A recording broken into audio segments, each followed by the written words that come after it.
నా తరపున మీ అందరికీ సంక్రాంతి శుభాకాంక్షలు ఫ్రెండ్స్. హ్యాపీ పొంగల్. ఈరోజు సంక్రాంతి కదా. అయితే మా ఇంటికి వచ్చాము కదా. మా అమ్మ చిక్కుడుకాయ, మా ఇంటి పెద్దది అన్నమాట, తోటలాగే ఉండిద్ది. మా గార్డెన్ కూడా పెద్దగా ఉండిద్ది. మా అమ్మ బాగా పండించిద్ది అన్ని కూరగాయలు ఆల్మోస్ట్. చిక్కుడుకాయ తోట బాగా పండింది. అయితే మా అక్క కొడుకుని పైకి ఎక్కించింది రేకుల మీదకి. వాడు కోస్తూ ఉంటే నేను బకెట్లో వేస్తూ ఉన్నాను అనమాట. నాకు కింద అంతగా కనిపించడం, కానీ పైన నుంచి వాడు ఇసిరేస్తూనే ఉన్నాడు చిక్కుడుకాయలు. ఈరోజు చిక్కుడుకాయ సంక్రాంతి కాబట్టి హ్యాపీగా మనం పాలు పొంగించుకొని హాయిగా తినచ్చుకొని మేము అలాగే చేసాము. మేము క్రిస్టియన్స్ అయినా కూడా చేస్తాం. ఇది మన అందరిది తెలుగు వారిది కాబట్టి చేసుకున్నాము. ఆల్మోస్ట్ అన్నీ ఉన్నాయి ఇంట్లో, అంటే తోటలో అన్నీ ఉన్నాయి. పచ్చిమిరపకాయలు ఉన్నాయి, టమాటాలు ఉన్నాయి, తోటకూర ఉంది, కనకాంబరాలు కూడా ఉన్నాయి.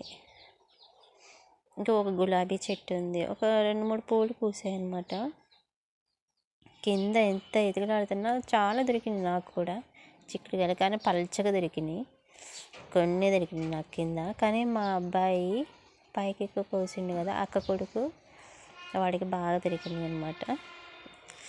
చూడండి ఎంత పెద్దదో, పిచ్చి చెట్టులాగా పెరిగింది చిక్కుడుకాయ చెట్టు. చాలా పెద్దగా పెరిగిందనమాట. మా అమ్మ బాగా పండించిద్ది. ఏది వేసినా ఆమె చేతితో చాలా బాగుండిద్ది. ఏ సీజన్ని బట్టి ఆ చెట్లు వేసిద్ది మా అమ్మ. ఆమె చేతితో ఏది చేసినా బాగుండిద్ది. ఏది పెంచినా కానీ నాటుకునేది చెట్లు. అందుకో మా అమ్మతో నేను అక్కడికి వచ్చినప్పుడు అత్తగారింటికి ఆ సీజన్ని బట్టి పచ్చడి పెట్టించుకుంటాను.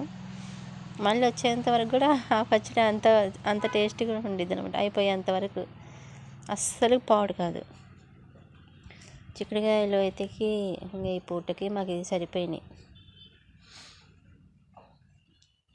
మన తెలుగు వాళ్ళకి కూడా చాలా ఇష్టం కదా చిక్కుడుకాయలు. అన్నీ గుడ్లు కాయలే, లావు ఉన్నాయి గుడ్లు కాయలు.